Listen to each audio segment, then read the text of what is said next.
All right, we're in 2 chapter 16. I want you to notice in verse 1 it says, in the 17th year of Pekah, the son of Remaliah, Ahaz, the son of Jotham, king of Judah, began to reign. 20 years old was Ahaz when he began to reign, and he reigned 16 years in Jerusalem, and did not that which was right in the sight of the Lord, the sight of the Lord his God, like David his father, but he walked in the way of the kings of Israel, yea, and made his son pass through the fire, according to the abominations of the heathen, whom the Lord cast out from before the children of Israel. I want to notice a couple things about Ahaz. He was somebody who obviously was in the line of David. He was king in the southern kingdom, and they typically were the better kingdom during that time. But he was not like his father David. He was not even like his own father Jotham, who was a good king. You can't really find anything negative said about his father. But Ahaz, it specifically mentions he was like the kings of Israel. And because he was like the kings of Israel, because he followed their ways, one of the things it specifies that he did is he made his son to pass through the fire, where they would literally sacrifice their children to other gods. This was something that Israel struggled with all the time, where they would get caught up in idolatry, they would get caught up in these satanic practices, and eventually they would be murdering their own children. And this is just, should be an unimaginable evil, but we can imagine it pretty easy in this country. Our practice that we have in this country, it's only slightly less barbaric. When you see the abortion that goes on, we just kill them before they're born. They killed them here after they were born, and it was a sacrifice to false gods. And it was horrible, but it's like, why would a king in Judah get to this point? What would make somebody do something so barbaric as to kill their own children? Well, it tells us. It was because he was like the kings of Israel. Whenever the kings of Judah would start getting too close to the kings of Israel, they would start doing things like the kings of Israel. So then we have to ask ourselves, well, what made the kings of Israel do such horrible barbaric practices? Well, the Bible tells us, if you go back to Leviticus chapter 18, Leviticus chapter 18 and verse 20, it says, and thou shalt not lie carnally with thy neighbor's wife, to defile thyself with her. And thou shalt not let any of thy seed pass through the fire to Moloch, neither shalt thou profane the name of the Lord thy God. I am the Lord. Thou shalt not lie with mankind as with womankind. It is abomination. Neither shalt thou lie with any beast to defile thyself therewith. Neither shall any woman stand before a beast to lie down thereto. It is confusion.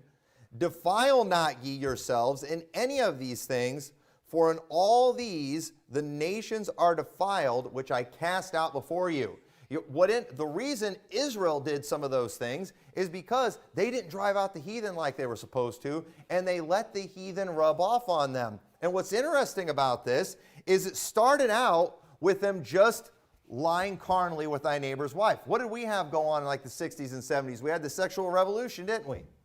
That took place. And then what came after that? Abortion became legalized, just like in here. We have a sexual revolution. We've got sexual promiscuity going on. We've got sacrificing of children going on right after that. And then the very next thing it says is, thou shalt not lie with mankind as with womankind. Homosexuality. I mean, what started really getting pushed in the 90s and in the 2000s? Homosexuality. And let me tell you, the next big thing that they're going to do, and you know what? We used to scoff when preachers would say, mark my word, this is going to happen. We used to scoff at that stuff. We don't scoff anymore. You know why? Because it's all happened. And you know what? The stuff with the beast is coming next, folks. That's coming. It's just around the corner. You know, there's no doubt about it. But the reason Israel would do these things, Israel was constantly warned about the dangers of letting the heathen live among them. And it was dangerous because of the fact that they would learn their ways. And eventually, those things would cleave to them. They were constantly warned about this in the Bible. It says in Deuteronomy 18 and verse 9, when thou art come into the land which the Lord thy God giveth thee, thou shalt not learn to do after the abominations of those nations. There's some things you have to be taught to do. They're so evil, some evil, demented, satanic person has to teach you to do it.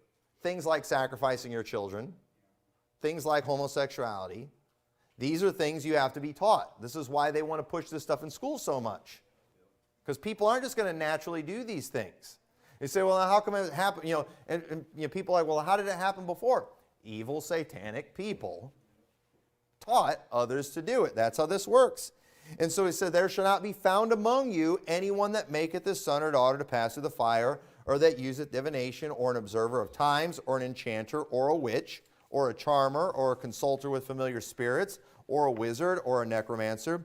For in all these things are an abomination unto the Lord, and because of these abominations, the Lord thy God doth drive them out before thee.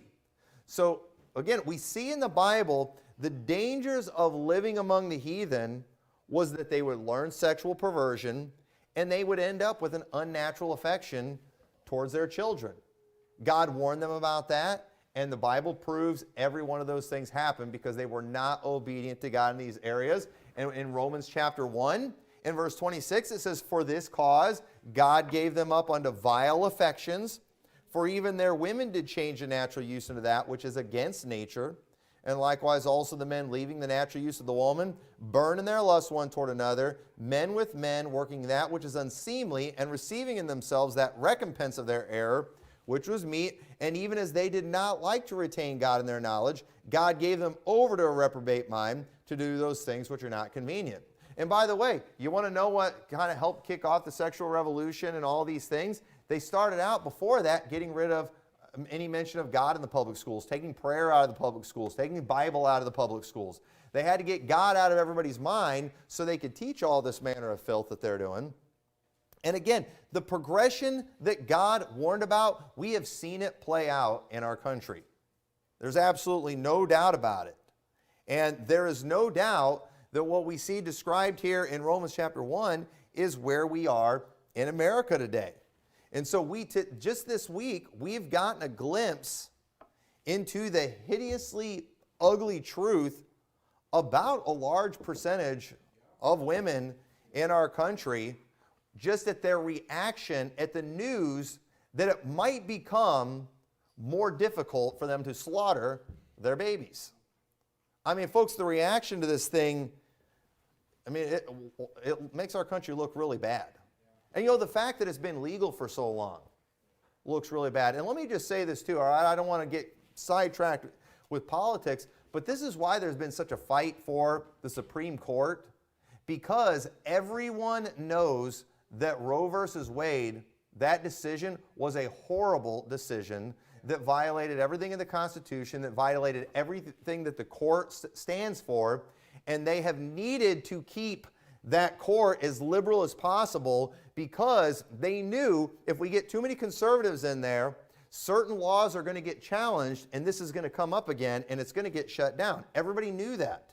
And people are freaking out too because the same precedent, the same bad type of ruling that allowed Roe versus Wade to go through is what allowed gay marriage to go through. And folks, that should get shut down because it's an abomination. I get it for all those reasons. But just based on the laws of our own land, that should get shut down fast. And a lot of people are freaking out like it's going to. I don't know if it will or not. I sure hope it does. I will say this. Either way you look at it, I think our country's far gone enough that abortion's still going to be a thing in this country, and it definitely will be in a lot of states. But you know what? At least some states might be able to save themselves now and put a ban on these things. And good for the states that do that. And maybe if we get enough states' rights in this country, we can get to the point where we have some place to escape to if we need to escape. And they've been trying to do everything they can to stop that. So don't want to get sidetracked on those things. But, just watching people's reaction this week, it was absolutely sickening to just see where we are in this country. And so, what I want to talk about today, at the time of my message, is the modern woman. Okay, and let me ask you this: when you think of a modern woman today, what do you think of? And most of you are probably thinking about some of the ones you've seen on television this week. You think of these ones that you can't tell if they are women. That's kind of what you think of.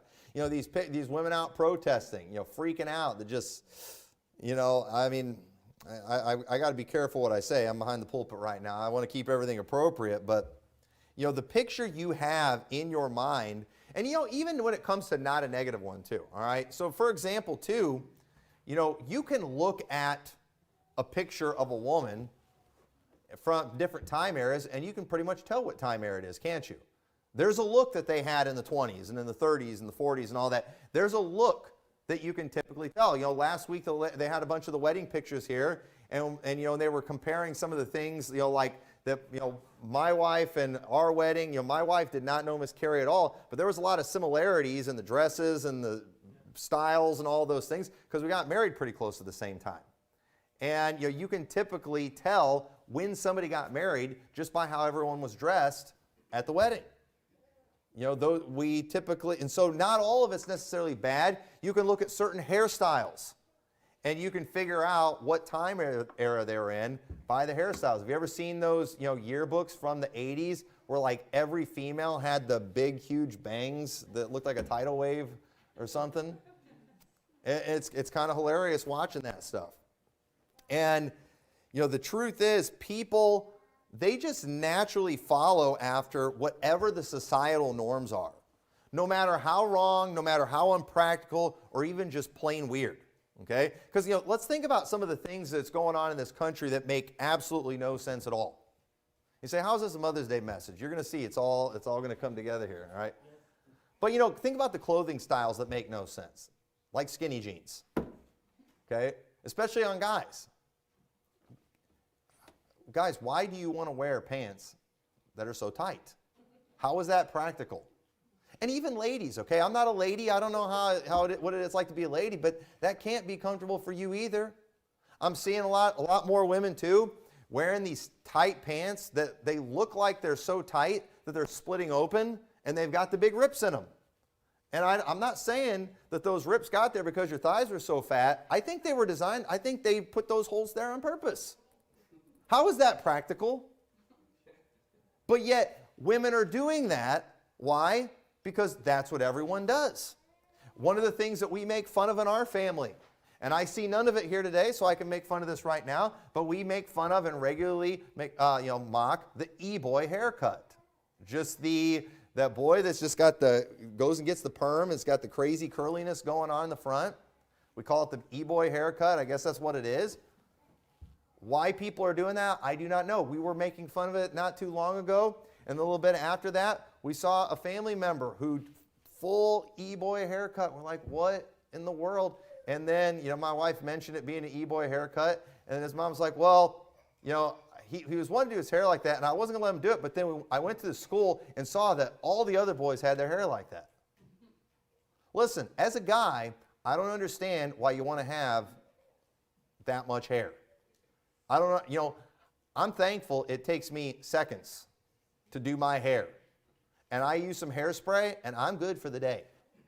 And I can't imagine how much time it must take to get your hair all curly and poofy and all that stuff that they do. I don't get that. It doesn't make sense. It's not practical.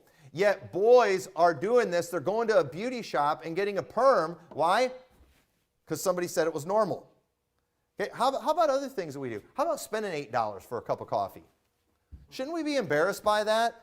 But yet society has told you, advertisements have told you, it's normal to pay that much for a cup of coffee. And instead of it just being a special treat that you do, I'm not against splurging every once in a while. Okay, if you want to every great once in a while go to a Fogo de Chao or something like that, I think that's okay to do that. I still haven't been to one yet. All right, but if you do that all the time, you know what? You're kind of pampered, and especially too when you're not a stinking millionaire.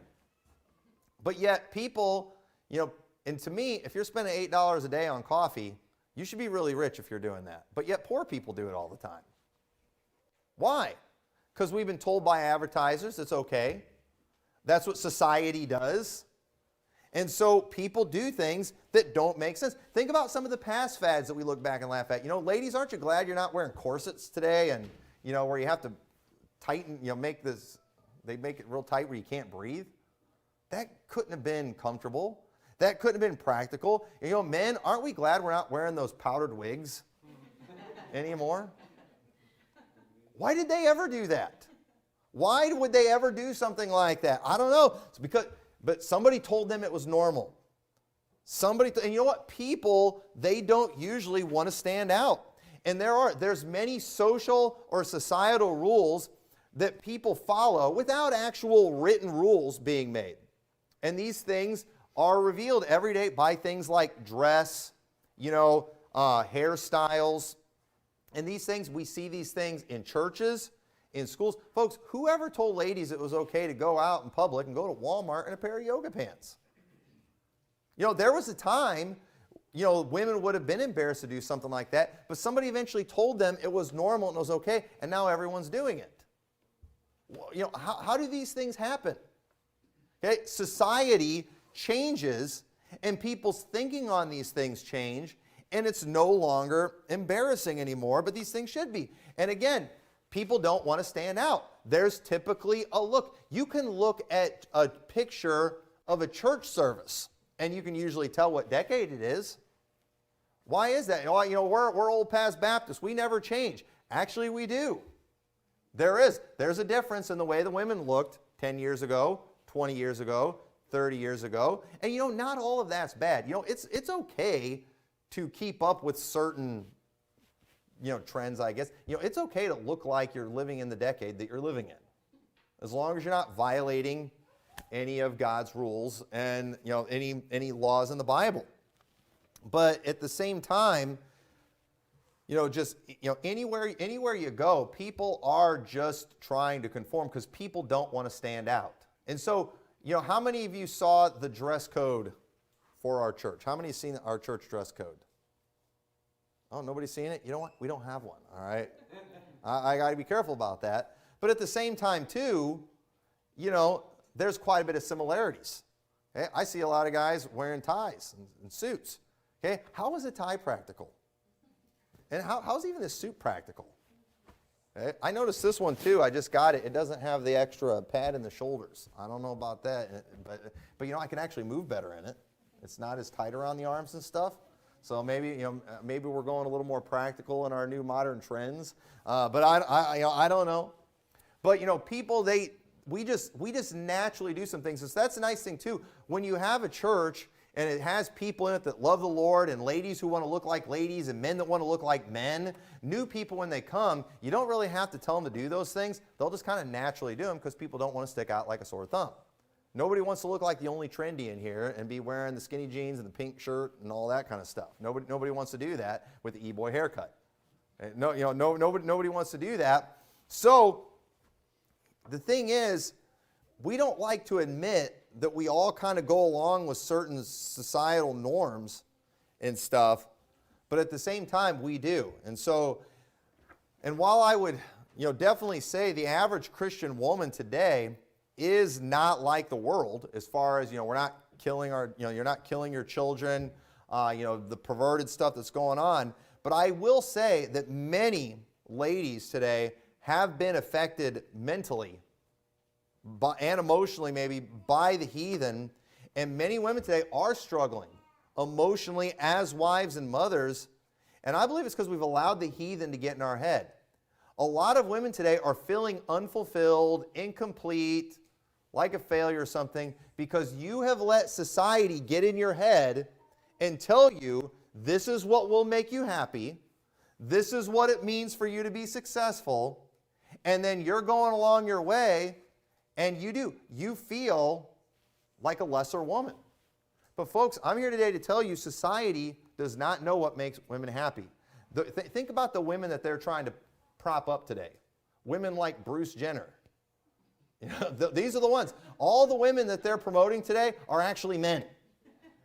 If you're a woman and you want to be a strong, powerful athlete, who are they going to promote? That male swimmer that thinks he's a woman.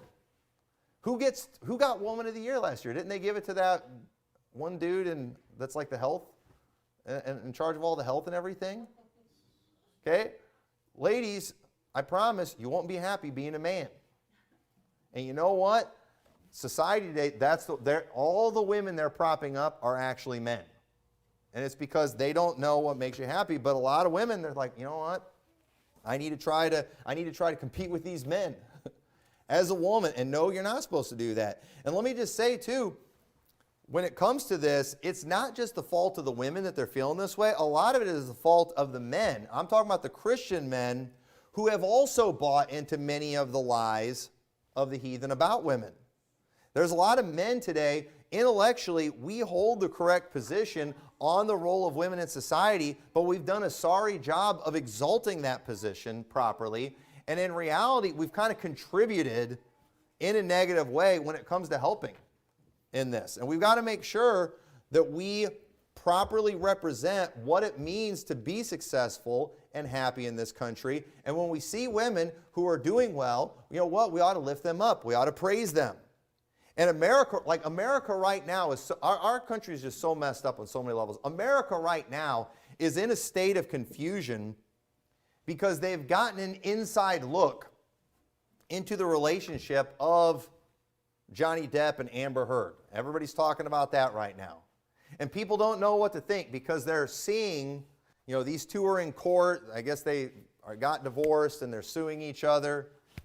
And it turns out, you know, these people who have riches, they're famous, they've got everything going for them.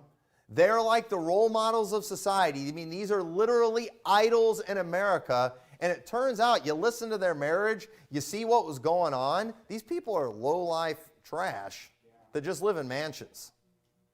I mean, and they're miserable. The drugs that they have to take to cope, they're unhappy. And listen, folks, Johnny Depp, Amber Heard, these are the type of people that are being propped up to all of us forever. And yet, look at their lives. And you know what? It's not much different than a lot of marriages in this country, is it? Not much different at all. And people are shocked. They're confused because these are people who should be happy, yet we see these are miserable people. And I'm going to tell you why. We shouldn't be shocked because what the world promotes does not work. What the world promotes does not bring happiness in any way. And so what we have today, we have the heathen propping up an image or a model of a successful and happy woman, but we have the Bible propping up something completely different. And I believe as Christians, we've got to do a better job of not only showing what a successful woman is, but we need to be giving them the honor that they deserve. And it's our job to make a big deal about this and to accurately represent this role so women will want it. And so let's see what the Bible promotes, because it's interesting. When you look at what the Bible promotes, you know, it's total opposite of our society. And in the Bible, we see one of the worst things that could happen to a woman was for a woman to be barren. Now, let's look at I'm going to jump around a few scriptures, starting out in Genesis chapter 11. But in Genesis chapter 11, verse 29, says, And Abram and Nahor took them wives. The name of Abram's wife was Sarai, and the name of Nahor's wife, Milcah, the daughter of Haran, and the father of Milcah, and the father of Iscah. But Sarai was barren, she had no child. This was a sad thing. This was a grief for Abraham and for Sarah. The fact that she was not able to have children, that she was barren, this was a negative thing. Our country would look at this and say, I don't know, looks great. But no, this was a negative thing. In Genesis 25, in verse 20, it says, And Isaac was 40 years old when he took Rebekah to wife, the daughter of Bethuel, the Syrian of Padanaram, the sister to Laban the Syrian. And Isaac entreated the Lord for his wife because she was barren. And the Lord was entreated of him, and Rebekah his wife conceived. Notice Isaac, when his wife is barren, when years go by and she's not able to have children, you know what he did? He went to the Lord and he said, Lord, do something for my wife. She's barren. And you know what? God answered, and God gave them children. She had twins. Those are the only ones she ever had. But she had Ishmael and Isaac. In Judges 13, in verse 2, it says, And there was a certain man of Zorah of the family of the Danites, whose name was Manoah, and his wife was barren, and bare not. And the angel of the Lord appeared unto the woman, and said unto her, Behold now, thou art barren, and bearest not, but thou shalt conceive, and bear a son. And you know what? She ended up bearing Samson. And this was a sorrowful thing, being barren. In 1 Samuel chapter 1, we all know the story of Hannah. It says, And when the time was that Elkanah offered, he gave to Peninnah his wife, and to all her sons and her daughters a portion. But unto Hannah he gave a worthy portion, for he loved Hannah, but the Lord had shut up her womb. And her adversary also provoked her sore, for to make her fret, because the Lord had shut up her womb.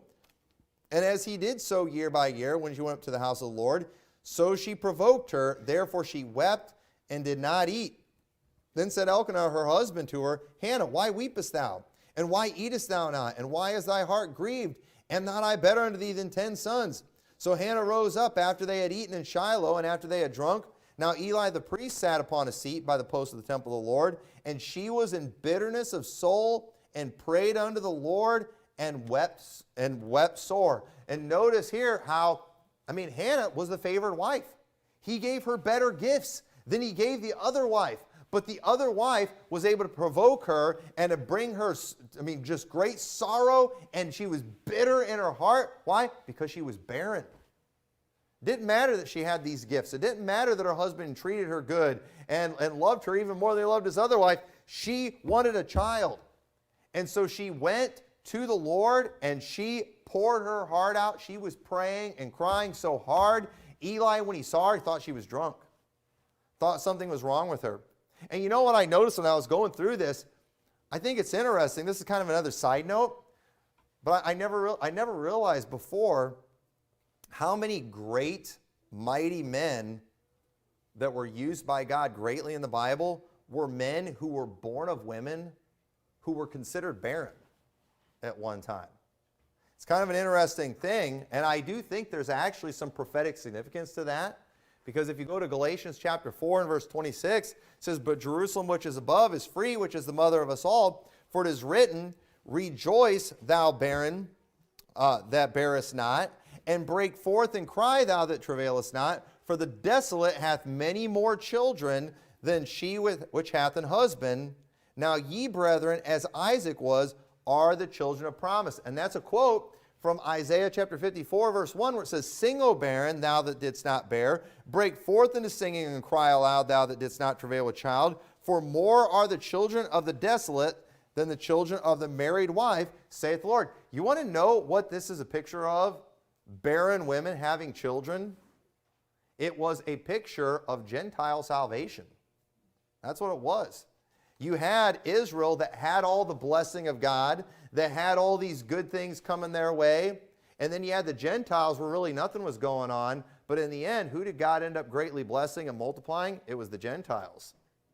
And I believe God was showing us something throughout the Bible as all these barren women would end up having children that God would greatly use. And you know what just kind of shows that salvation, the spiritual nation, those are born of God, God gets the glory for it. Just like Isaac clearly was a miracle of God. It was nothing through Abraham and Sarah so much. It was a miracle of God, and that's how it is for salvation, folks. It's a miracle of God. It comes from Jesus Christ. It doesn't come from a physical nation. So just kind of an extra prophecy thing there that I just never really noticed before, but God did. A lot of the great men God used were men born of women that were considered barren at one time. And so the rejoicing of the barren woman is a reminder of the fact that we are dependent on God's blessing in order to be happy. God is the ultimate source of all that is good and all that brings joy. And so we see throughout the Bible, being barren was considered a curse, yet in our world today, it's considered a blessing. We got women today panicking because we're telling people, you're not allowed to slaughter the blessing that is coming your way.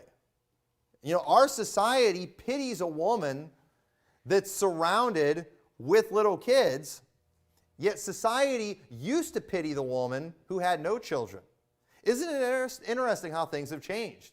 And I have no doubt it's because our society has become very heathen. Turn over to 1 Samuel chapter 2. So we all know the story of Hannah, and we all understand how she was in great bitterness of soul. She prayed. She told the Lord, if you give me a child, I'm going to give him back to you. And let's look at what she said after her prayer gets answered. It says, and Hannah prayed and said, my heart rejoiceth in the Lord. Mine horn is exalted in the Lord. My mouth is enlarged over mine enemies, because I rejoice in thy salvation. There is none holy as the Lord, for there is none beside thee, neither is there any rock like our God.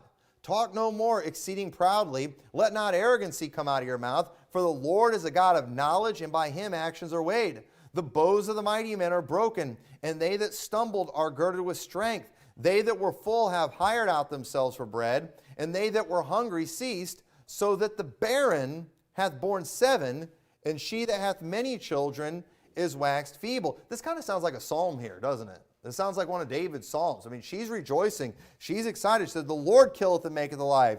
He bringeth down to the grave. He bringeth up. The Lord maketh poor and maketh rich. He bringeth low and lifteth up. He raiseth the poor out of the dust, and lifteth up the beggar from the dunghill, to set them among princes, and to make them inherit the throne of glory. For the pillars of the earth are the Lord's, and he has set the world upon them. Does she not sound empowered right now? This sounds like an empowered woman. This sounds like a victorious woman. This sounds like a mighty woman speaking right here. I mean, she's talking very victorious in this passage. What made her feel so empowered? God blessed her with a child. That's what brought her joy. He will keep the feet of his saints, and the wicked shall be silent in darkness, for by strength shall no man prevail. The adversaries of the Lord shall be broken to pieces. Out of heaven shall he thunder upon them. The Lord shall judge the end of the earth, and he shall give strength unto his king, and exalt the horn of his anointed. Boy, you know, we've got all these things trying to promote these women athletes, and look at all that they've overcome. Look at all they've accomplished. This sounds like a woman that's accomplished something pretty great. We're always trying to put forth these strong, mighty women, and look, you know, they can fight too, you know, and women are tough, women are strong, you know, Wonder Woman type stuff. And these, you know, these are the things that will empower women. I mean, this lady right here, she sounds like she feels all those ways that they're trying to put out today. And what brought her these feelings? The fact that she was going to give birth to a child. That's what made her feel like Wonder Woman. You know, that's what made her feel empowered, all these things. The fact that she was going to have a child, but she also understood that this joy that she had came from God. We could preach a whole sermon just on her praise that she did right here to God. And so having multiple kids, it was considered a blessing, and Hannah's willingness to give Samuel to the Lord resulted in God blessing her with 5 more children. And folks, those 5 children were a reward. A lot of people, you know, 6 kids, ladies, you don't want to have 6 kids. We've got to have access to birth control. We've got to have access to abortion. Otherwise, women are going to be having, 7, 8, 9, 10 kids. Something, that's awful. Really? Who told you that? Where did you get that idea? Oh, well, you don't understand. If you have kids, it's gonna ruin this. It's gonna hurt your career. You're not gonna be able to do all the things that empower women. But folks, listen, that's not what makes women happy. And proof of it is the modern woman today. The modern woman today too, typically she either has an $8 cup of coffee in her hand or alcohol in her hand. The modern woman is on all kinds of drugs, to deal with all her issues and with all her depression and things. But you know what? When one of the marks of a blessed nation, and blessed means happy, it was a one where the women were not barren. We see in Deuteronomy 7:14, God is telling them, if you'll do all these things, I'm going to give you all these blessings. And one of the things he said, thou shalt be blessed above all people. There shall not be male or female barren among you or among your cattle. God said, listen, if you will follow me, I'm going to obey, or I'm going to bless you. I'm going to make things great for you. And one of the things I'm going to do for you is there's not going to be any barren among you. And you know what? The people in Israel, they looked at that and they thought, this is great. This is a good thing. And we see all these examples of people, and it would talk about all these children they had. I remember Obed-Edom, it mentioned, I forgot how many sons he had. But he had a whole bunch of sons, and then it just added in there, for the Lord blessed him. I mean, this was the signs of success, happiness. And so we need to understand, there's what the world puts out or advertises as happiness. And that is that working, short-haired career woman. That's what they do. And they look down on the keeper of the home. They look down on the mother. They think we're oppressing women when we, have them, keeping the home, bearing children. They think that's oppressing women. But folks, who do we think knows better? The people who can't figure out what a man and a woman is, or God, who created men and women? Psalms 113, verse 9. Okay? And again, it's so funny. We read the things that God says, I'm going to do this for you, meaning, and God does this. This is incentive for you obeying me. And our world is so twisted, we think these are bad things. But no, these are actually good things. These will actually make you happy. He says in Psalms 113, verse 9, He maketh the barren woman to keep house and to be a joyful mother of children. Praise ye the Lord. Folks, right here, most people today, they want to figure out how they can stay the barren woman. They think they're oppressed if it becomes more difficult for them to artificially keep themselves barren.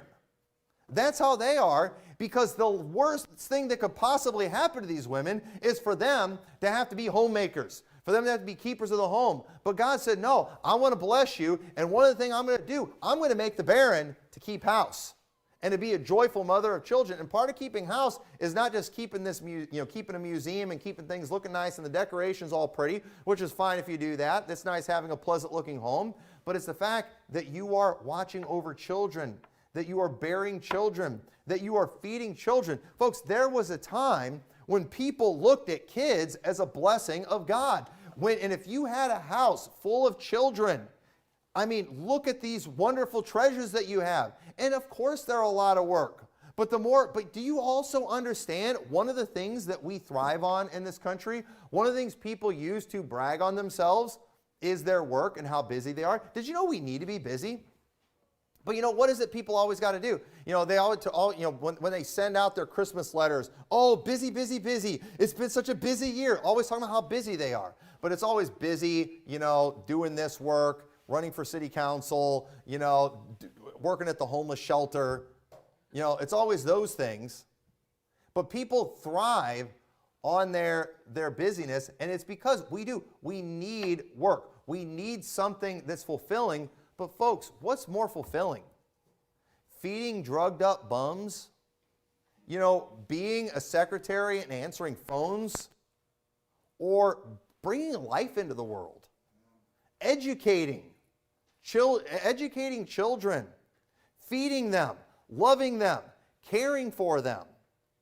And folks, the children, they used to be seen as such a precious and valuable thing too. That woman who had the strength to bear many children was looked at as a woman just highly favored of God, that she was able to do it. Because again, some women, they're not able to have children at all, or they're not able to have that many kids. It's a very difficult thing for them. But at the same time too, our society, we have more sympathy on the lady with a whole bunch of kids than with no kids. Why is that? I'll tell you why. It's because we're letting these heathen change our thinking. They're rubbing off on you. And a lot of ladies today, you're watching all the television shows. You're watching the Modern Woman shows. You're watching The View. You're watching all these things. And then you wonder why you don't feel fulfilled. You think, for some reason, that you would be more successful if you were out working around a bunch of men in a pantsuit than you are working at home wearing an apron around a bunch of children. But yet the Bible tells us it's God that makes that barren woman to keep house. Why did he say that? Because that's what you need. That's what you've been made for. That's what you will love. That's what will give you the most fulfillment. But you know what? The world says, you're better off with a big, large, empty house than a small, full house. But folks, that's a lie. We've got to stop falling for the thinking of the world. Keeping a house, raising kids is supposed to be a wonderful, fulfilling thing. But many don't see it that way. They've been infected by the thinking of the world. And historically, the only time people have ever seen being barren as a blessing, it was like during times of just great wars and famines. We see in Luke 23:28, but Jesus turning unto them said, daughters of Jerusalem, weep not for me, but weep for yourselves and for your children. For behold, the days are coming in the which they shall say, blessed are the barren and the wombs that never bare and the paps which never gave suck. Then shall they begin to say to the mountain, fall on us, and to the hills, cover us. And yeah, I could see it feeling like it was a blessing if, we were being taken over by another nation, if we were being killed, if we were starving to death. But folks, that's not happening in this country. People don't want to have children today because they want to be able to spend more time, doing the pleasures that the advertisers tell you. Some women, they don't want to have any children because then they couldn't afford to get that $8 cup of coffee every day. That, you think that stuff's more important than actually having children.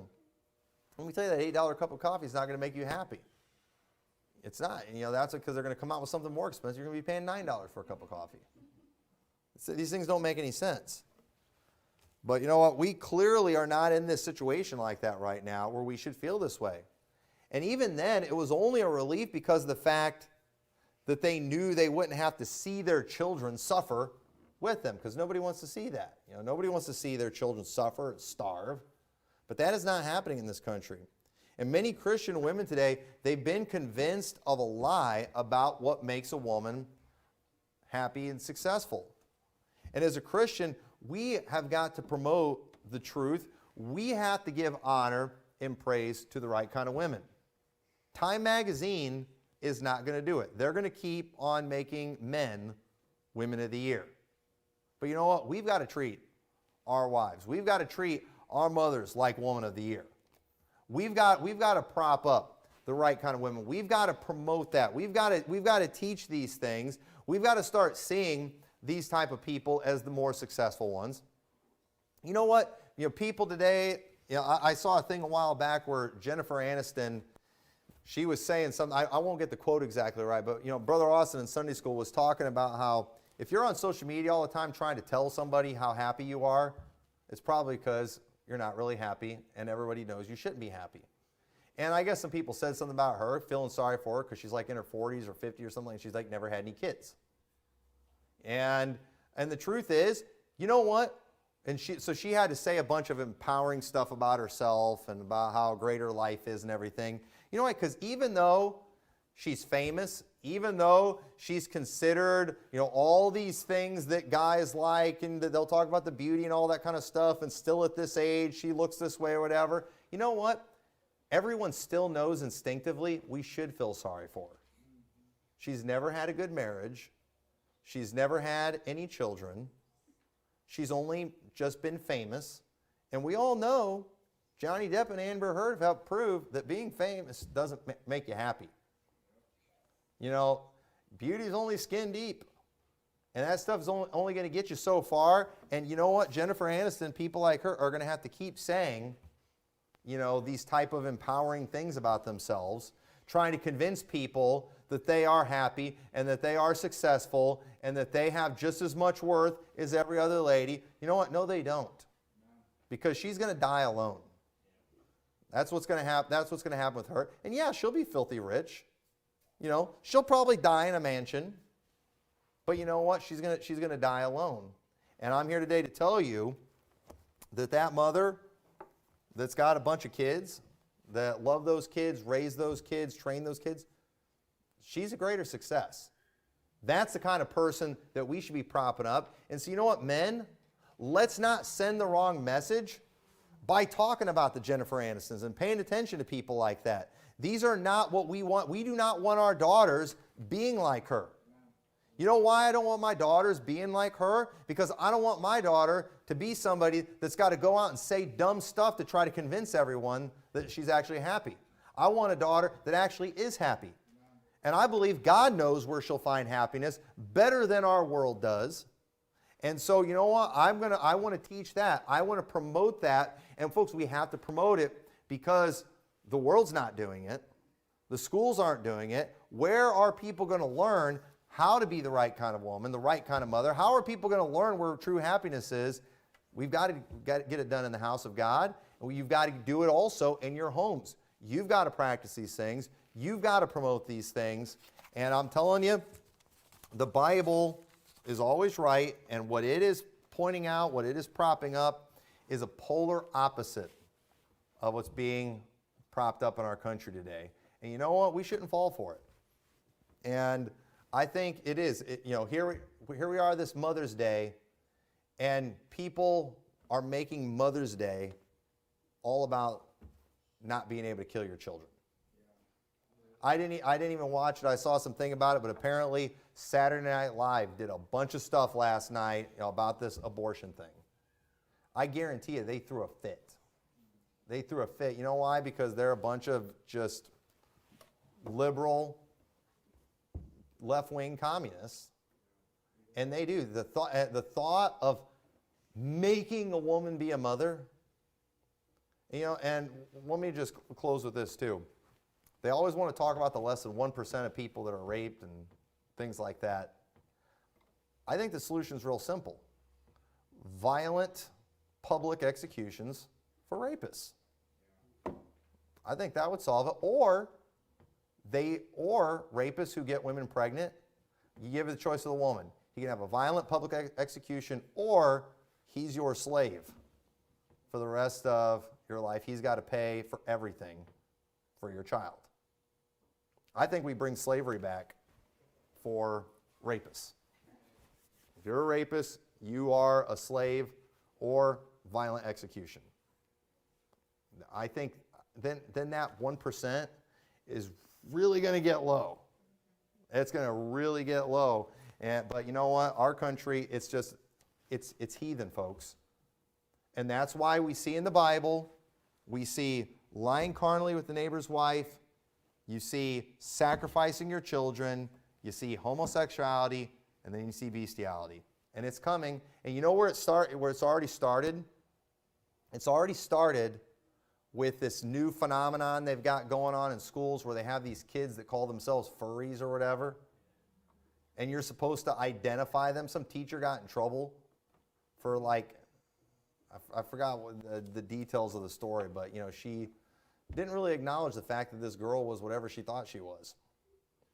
And got in all kinds of trouble for it. Folks, our country is sick and twisted. And let me tell you something. You might think, well, I don't believe in that stuff. But you know what? I think most Christians are watching enough of their propaganda through the television, through the news, that if you don't think it's affecting your mind in one way or the other, I think you're delusional. It is affecting people. And you know what? We've got to get back to more of a biblical mindset.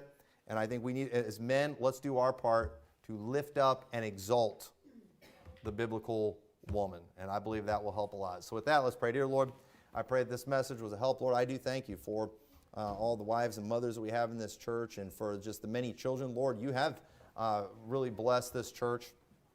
And we thank you for it. I pray you'll help us to see things the way you do. I pray you'll help us to not learn the way of the heathen. Help us not to follow their ways. Help us not to let them influence our thinking in any of these things, but help us to just see reality for what it is, the way you've explained it in the Bible. And I pray you'll help us to be good examples of these things. In your name we pray.